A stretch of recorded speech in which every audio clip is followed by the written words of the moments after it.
తిరుమలలో జరిగిన అపచారం మనకి బయటకు వచ్చింది. స్వామివారి ప్రసాదం గత శతాబ్దాలుగా, సరిగ్గా చెప్పాలంటే 300 సంవత్సరాల పై చిలుకు నుంచి స్వామివారి ప్రసాదాన్ని తిరుపతి లడ్డూని కానీ దీన్ని 3 శతాబ్దాల పైనుంచి దీన్ని తీసుకొస్తూ వచ్చారు, స్వామివారికి నైవేద్యంగా ఇస్తూ వచ్చారు. ఇది మహాప్రసాదంగా భావిస్తాం దేశం అంతా.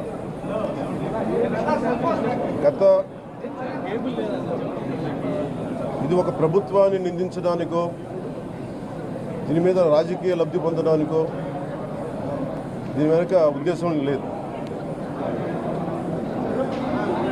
వైసీపీ పాలనలో టీటీడీ బోర్డుని కాన్స్టిట్యూట్ ఏ గుడైనా సరే భక్తుల మనోభావాలు దెబ్బతినకుండా, ఆచార వ్యవహారాలని నిర్వీర్యం చేయకుండా, అపరాధం వాటిల్లకుండా ముందుకు తీసుకెళ్లాల్సిన అవసరం ఉంది. అది వారి బాధ్యత. సో టీటీడీ బోర్డుని కాన్స్టిట్యూట్ చేసిన వైసీపీ ప్రభుత్వం 2019 నుంచి సంస్కరణల పేరుతోటి, అంతకుముందు చాలా తప్పులు జరిగినాయనే వాటితోటి చాలా మార్పులు చేర్పులు పట్టుకొచ్చారు. స్వామివారి పూజా విధానాలు మార్చేశారు.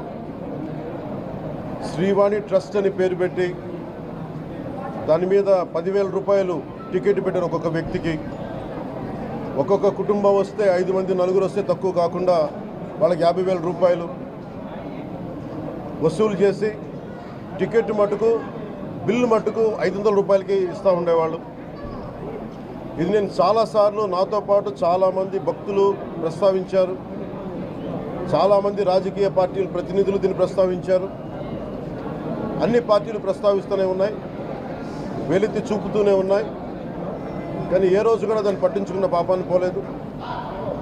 అలాగే వైసీపీ పాలనలో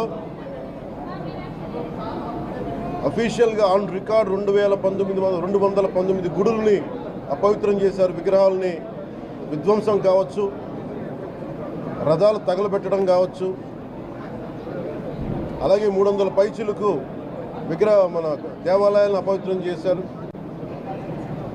ఇన్ని జరిగినా కానీ ఎప్పుడు నేను గొంతెత్తుతూనే ఉన్నాను.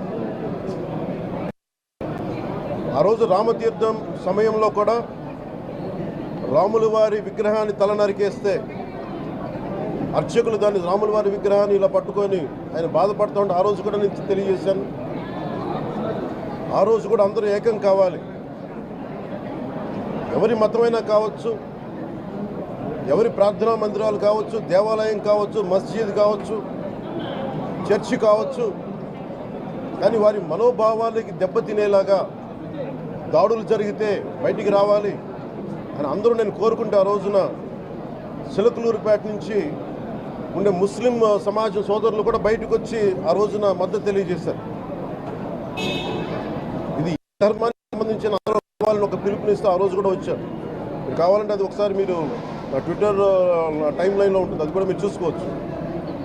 కానీ ఈ రోజున మేము ముందు నుంచి తెలియజేస్తూనే ఉన్నాం, చాలా అవకతవకలు జరుగుతూ ఉన్నాయి, ప్రసాదాలు కల్తీ జరుగుతూ ఉన్నాయి, సరిగ్గా లేవు, ప్రసాదం నాణ్యత పోయింది, డబ్బులు కలెక్ట్ చేస్తున్నారు, రిసిప్ట్లు ఇవ్వట్లేదు, అసలు టీటీడీ మీద కూడా వైట్ పేపర్ రావాల్సిన అవసరం ఉంది. ఇవన్నీ కూడా మేము చాలాసార్లు అనుకుంటా ఉన్నాం.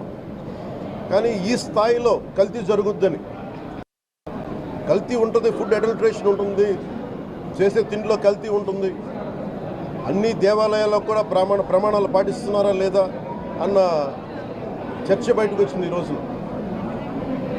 ముఖ్యంగా తిరుపతి లడ్డుకు ప్రసాదాన్ని, శ్రీవారి మహాప్రసాదానికి సంబంధించి ఇది మీకు ప్రత్యేకించి నేను చదివి వినిపిస్తాను మీకు.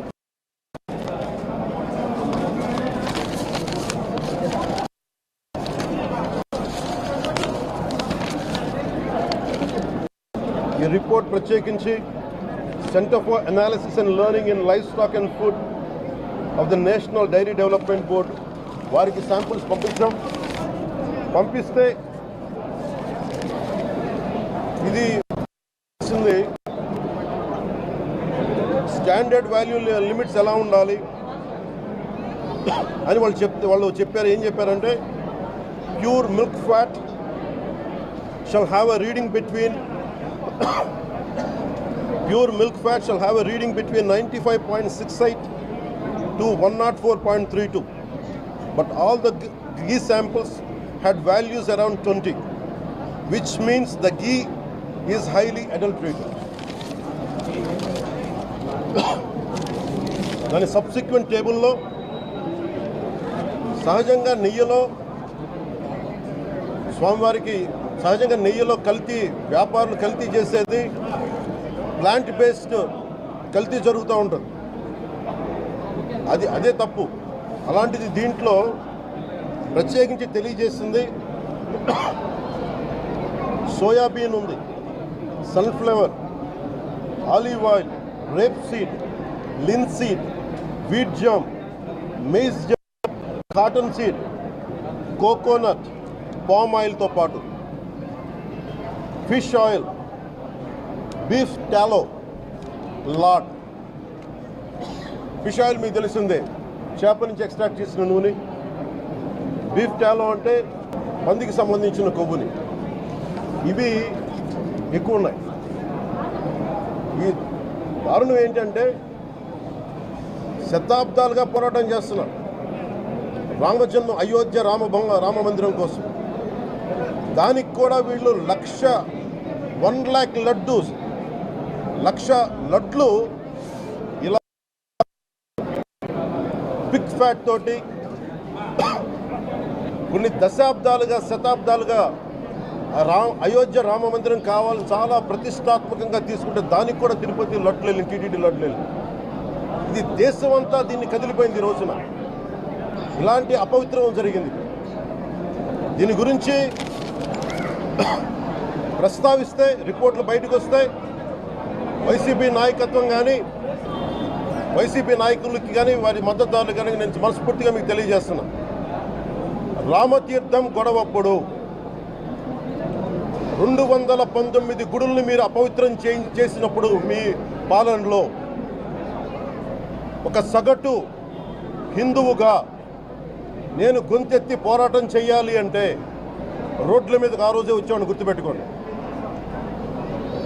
ఆ రోజు కూడా రామతీర్థం రాముల వారి, కానీ ఆ రోజు కూడా దాన్ని రాజకీయ పరంగా మేము తీసుకెళ్ళా. దోషులకి శిక్ష పడాలి. వీళ్ళెవరో కనుక్కోండి, ఈ రోజు వరకు మీరు పట్టించుకోవాలా. ఇది మేము చెప్తూనే నిజంగా చేయాలంటే ఈ ప్రస్తావన ఎందుకు తీసుకొస్తున్నానంటే సమాజంలో అస్థిరత లేదంటే డిస్హార్మనీ క్రియేట్ చేయడానికి మేము లేవు ఇక్కడ. కానీ తప్పు జరుగుతుంటే, దాడులు జరుగుతూ ఉంటే, అపవిత్రం చేసుకుంటూ వెళ్ళిపోతే చూస్తూ ఎవరు కూర్చోం. తప్పు, అది కూడా తప్పు అవుద్ది. ఫండమెంటల్ కాన్స్టిట్యూషనల్ ఫండమెంటల్ ఇది. ప్రతి వ్యక్తికి వారి ధర్మాన్ని ఆచరించే హక్కు ఉంది. ఎవరన్నా వచ్చి ఆ ధర్మాన్ని పాడు చేసే హక్కు ఎవరికి లేదు. ఫండమెంటల్ రైట్ ఇది. ఇలాంటి స్థాయిలో ఈ రిపోర్ట్ బయటకు వచ్చినప్పుడు ఏం చెప్పుండాల్సింది గత ముఖ్యమంత్రి గారు? ఇది వెండెట్టా ప్రభుత్వం కాదు, ఇది పగా ప్రతీకారాల ప్రభుత్వం కాదు ఇది. కానీ తప్పు జరుగుతుంటే మటుకు చేతులు కట్టుకొని చూసే ప్రభుత్వం కూడా కాదు. అది మీకు చాలా పగడ్బందీగా తెలియజేస్తున్నాను ఈ విషయం. అలాంటిది నా మీద ఎన్నో మాట్లాడినా మేము ఎప్పుడు మాట్లాడలా. రామతీర్థం గురించి జరిగినప్పుడు కూడా మేము మాట్లాడలా. కానీ ఈ రోజున రిపీట్ అయిపోతున్నాయి మిస్టేక్స్, అలవాటైపోయింది. దీంట్లో ఒక్కరు నిందించట్లా. టీటీడీ బోర్డు ఉంది, వైసీపీ కాన్స్టిట్యూట్ చేసిన టీటీడీ బోర్డు ఉంది. వైవి సుబ్బారెడ్డి గారు ఉన్నారు టీటీడీ చైర్మన్గా, టీటీడీ ఈవోగా ధర్మారెడ్డి గారు ఉన్నారు. మళ్ళీ వాళ్ళు కాకుండా కొత్తగా వచ్చారు. ఈ 5 సంవత్సరాలు ఈ బోర్డు ఏం చేస్తూ ఉంది? ఈ టీటీడీ బోర్డుని మేము ప్రశ్నిస్తున్నాం. మీరు బయటికి రండి. ఏం చేసి ఉండాల్సింది వచ్చినప్పుడు మీరు పంపించండి ల్యాబ్స్కి. మీకు ఎవరైతే తప్పులు చేశారో వారి మీద మీరు చర్యలు తీసుకోండి చెప్పాలి. కానీ తప్పులు చేసిన వాళ్ళని వెనకేసుకొచ్చే విధానం ఏంటో నాకు అర్థం కావట్లేదు. దాన్ని మార్చుకోవాలి. అంతేగాని మీరు అస్థిరత చేసే ఆలోచన కానే కాదు. ఇదే మీరు ఊహించండి.